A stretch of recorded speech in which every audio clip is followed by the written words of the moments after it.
Salut à tous les amis, on se retrouve aujourd'hui pour débriefer ce Real Madrid 3, Vallecano 3.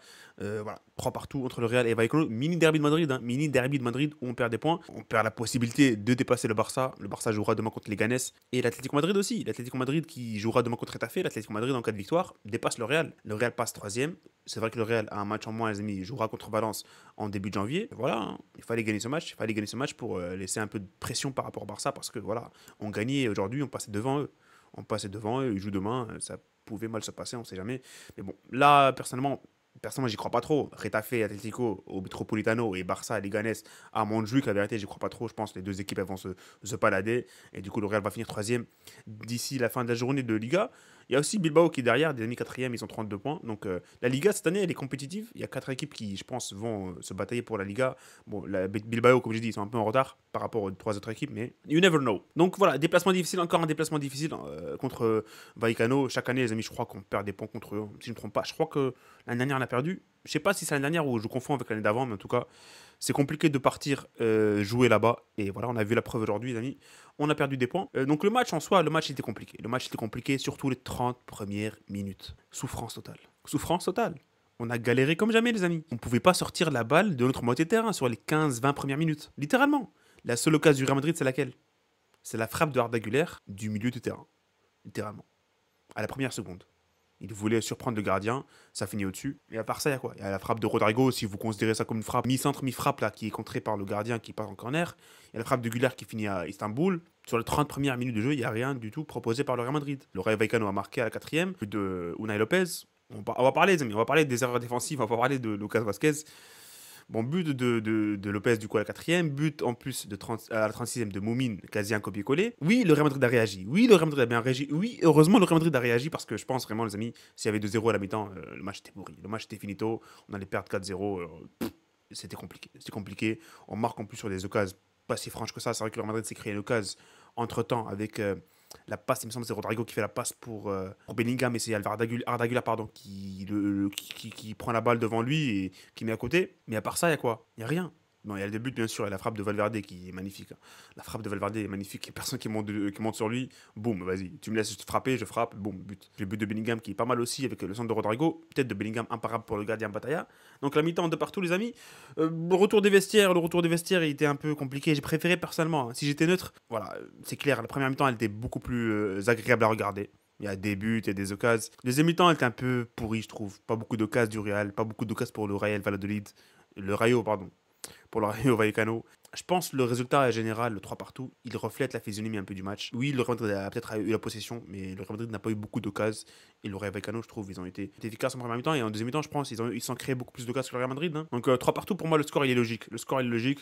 Le Real Madrid avait la possibilité d'aller chercher la victoire, mais bon, on a perdu des points. Je parlais, bien sûr, les amis, de quelques individualités sur ce match. Des erreurs défensives, surtout de Lucas Vasquez. Je sais pas, ça fait combien de temps il joue arrière droit au Real? 5-6 ans? Peut-être un peu plus. T'as pas le droit de faire ça. Personnellement, quand j'ai vu le ralenti, je m'étais dit, vas-y, c'est Vasquez qui est fautif. Après, j'ai pas encore regardé le ralenti une nouvelle fois, mais on m'a dit dans le chat que c'était Rudiger qui est fautif. Mais personnellement, d'après ce que j'ai vu, c'est Vasquez qui est fautif sur le but. Comment ça s'appelle? Garcia, oui, il se fait balader par De Frutos sur le but. Oui, il se fait balader, il se fait manger. Mais il est sur son joueur. Il est sur son joueur, il le suit, il se fait manger, ok. Mais après, t'as Rudiger qui prend son joueur, Tchouaméni qui prend son joueur, Lucas Vasquez, pourquoi il part chercher le joueur de Tchouaméni? Je comprends pas. Il a son joueur derrière lui, c'est Unai Lopez. Il le laisse tranquille. Vas-y, frère. C'est bon, tu vas marquer. Vas-y, frère. Non, fais pas ça. Lucas Vasquez, il aurait dû marquer son joueur tranquillement. Chouamini, il reste sur son joueur. Rudiger, il reste sur son joueur. Il n'y a pas la nécessité d'aller deux joueurs sur un seul joueur. En plus, c'était qui? Je crois que c'était NTK. Bon, NTK, c'est un bon joueur de la tête. Mais bon, Vasquez, de toute façon, avec NTK, il gagne pas le duel, hein, même s'il était tout seul avec lui. Anyways, amis, le but, franchement, il était évitable. On aurait pu l'éviter, le but. Une erreur stupide dans la lecture de jeu de Lucas Vasquez. Et il laisse Unai Lopez tout seul. Le coup de tête, il est pas mal. Contre-pied parfait sur Courtois. Courtois, je sais pas, j'aurais préféré que Courtois fasse un peu l'effort d'aller essayer, tenter au moins d'aller vers la balle. Mais bon, il est resté debout, il a rien fait.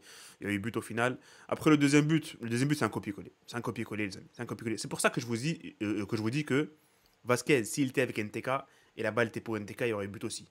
Parce que Vasquez, il est avec Abdelmoumine sur le corner, il monte même pas. Il monte même pas, il sert à rien. Il sert à rien au marquage. Il a même pas essayé de le déranger un peu. Littéralement. Il est avec lui au marquage, mais il est littéralement. Passif, il fait rien. Il regarde Abdelmoumine monter sur lui, boum, coup de tête, encore un contre-pied sur Courtois, il peut pas faire grand-chose. Et c'est un copier-coller, 2-0. 2-0, j'ai mis un but littéralement similaire au premier. Bien sûr, heureusement qu'on revient. Heureusement qu'on revient grâce à Valverde et Bellingham et grâce à Rodrigo, bien sûr. Rodrigo, il fait la passe décisive pour le but de Bellingham. Mais comme j'ai dit, les deux buts qu'on encaisse, on aurait pu les éviter. C'est ça le problème en fait. Vasquez, du coup, pour moi, direct dans les flops. Et même dans le jeu, même offensivement, il n'a pas aidé. Il y a des situations où il doit faire la passe, il doit s'appliquer, il se rate et parfois il centre des centres alors qu'il n'y a personne. Littéralement personne dans la centre de réparation. Il y a Brahim qui mesure 50 cm. Il y a Rodrigo pareil. Il tente des centres alors que ça sert à rien. À rater, oui, à rater, il faut tenter les centres à rater parce que tu sais jamais que Rodrigo, avec son flair, avec ses lecteurs de jeu, et Brahim Diaz aussi, ça peut être pas mal. Et en plus, on a vu, je crois que le seul centre qu'il fait de bon, Lucas Vazquez, dans ce match, c'est le centre où il donne à Bellingham et c'est Güler qui va intercepter la balle et frapper et ça finit à côté. C'est le seul centre qui est réussi par Vasquez dans ce match. Il y a aussi un centre à rater de Rodrigo sur le côté gauche. Il fait la passe, j'ai oublié pour qui, mais c'est passé à côté du coup. Je vous ai dit, mais à rater, on était intéressant. À rater, il faut tenter à rater, pas dans les airs. Oui, on marque avec un centre de Rodrigo pour Bellingham et Bellingham. Jeu de tête, c'est beaucoup plus fort que Brahim Diaz à mon avis et que Rodrigo. Donc il a déjà marqué des buts de tête de Bellingham, Rodrigo aussi, mais là dans le contexte là avec le jeune et Abdelmoumine autour de lui, il n'y a pas moyen, il n'y a pas moyen qu'il marque. Dans tous les cas les amis, Vasquez pour moi flop. Flop total de Vasquez aujourd'hui, il s'est complètement raté et je comprends pas Ancelotti, hein. Il a des options, hein. Il peut mettre Asensio à droite. Il peut mettre Rudiger à droite, Asensio dans la charnière. Il peut mettre Valverde à droite, mettre Camavinga dans le milieu. Il peut mettre Youssi à droite, apparemment il peut jouer à droite. Il peut mettre pas mal d'options, il met Vasquez. Ok Vasquez, mais on l'a vu cette saison, il n'a pas été bon cette saison à ce poste. Oui, il y a des matchs où il est bon, mais la plupart des matchs, il n'est pas bon Vasquez à ce poste-là. Il est en train de voilà, il est en train de vieillir Vasquez. Je crois qu'il est plus âgé que Carvajal. J'ai vu une stat que Vasquez, il a 2 ans de plus que Carvajal. Donc c'est bon, au bout d'un moment, ok, il a dépanné, mais au bout d'un moment, il faut changer un peu, mettre un peu les jeunes, tenter des trucs. Il ne faut pas se focaliser et rester comme ça, rester comme ça, fermé d'esprit. Déjà que Vasquez, il propose pas grand chose offensivement, laisse Asensio, au moins lui, il a ses repères en défense, il sait jouer avec Rudiger, why not? Tente-le, tente-le. Il avait tenté en plus contre l'Atalanta en fin de match. Moi, je trouve qu'il a été correct.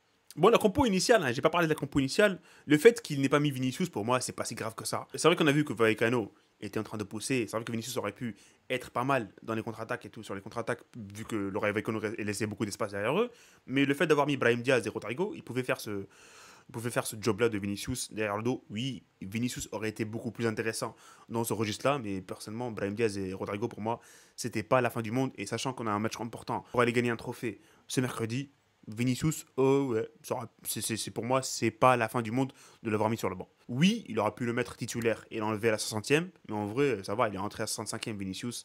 Il a fait 25 minutes, donc moi, je pense pas que ça soit un drame de ne pas avoir mis Vinicius sur ce match. D'ailleurs, les amis, dans les commentaires, dites-moi vos avis par rapport à ça. Est-ce que vous aurez préféré mettre Vinicius assurer la victoire après le sortir ou vous étiez content de la participation de Brahim et de Rodrigo sur ce début de match, enfin, du fait de les avoir alignés en début de match. Parce que Brahim, personnellement, j'ai pas trop aimé son match aussi. J'aimerais parler aussi d'Arda Güler parce que Arda Güler, les amis, bizarre son match, hein, bizarre. Il est intéressant, mais à la fois pas intéressant en fait. Il n'a pas été bon, mais il a été bon. En fait, je sais pas comment vraiment juger la performance d'Arda Güler parce que il s'est créé des occasions, mais il a tout raté. Il a tout raté. Il a tout raté. Il y avait de bonnes opportunités. Il y avait une belle frappe de 30 mètres où il met à côté. Il y avait une opportunité pour il aurait pu donner à Lucas Vasquez sur le côté droit. Il ne le fait pas, il frappe.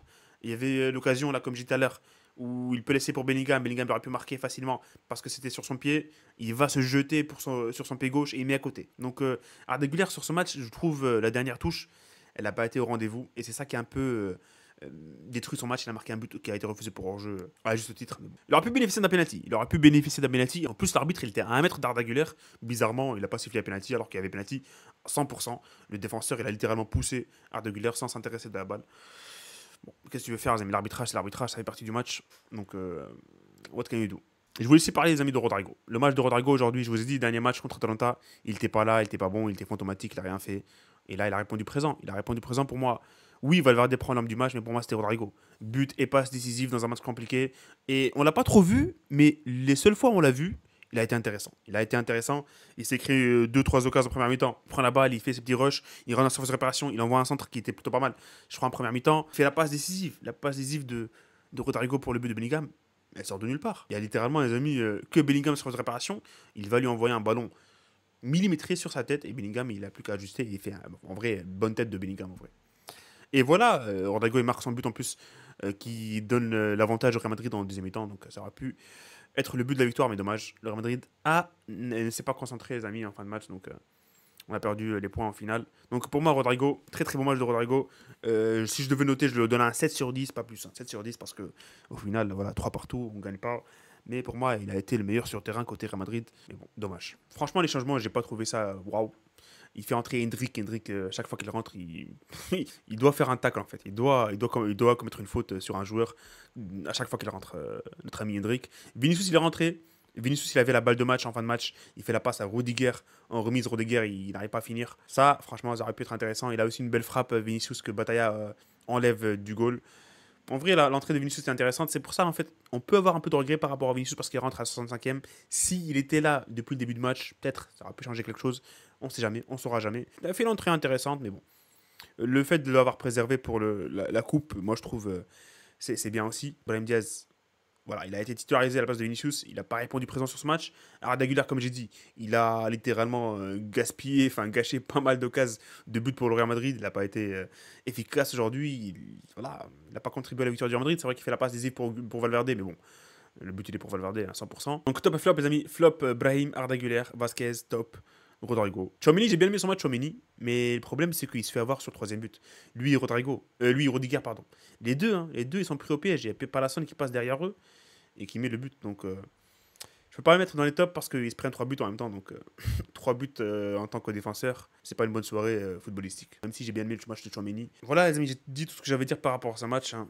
Mettez dans les commentaires ce que vous avez pensé de ce match, ce que vous avez pensé des choix d'Ancelotti, ce que vous avez pensé du match de Rodrigo, du match de Güler, du match de Brahim, du match de ce que vous voulez en tout cas. Mettez vos commentaires, ça va aider aussi un peu pour l'algorithme, pour que la vidéo se référence beaucoup plus sur YouTube. Et voilà, ce sera tout pour cette vidéo, les amis.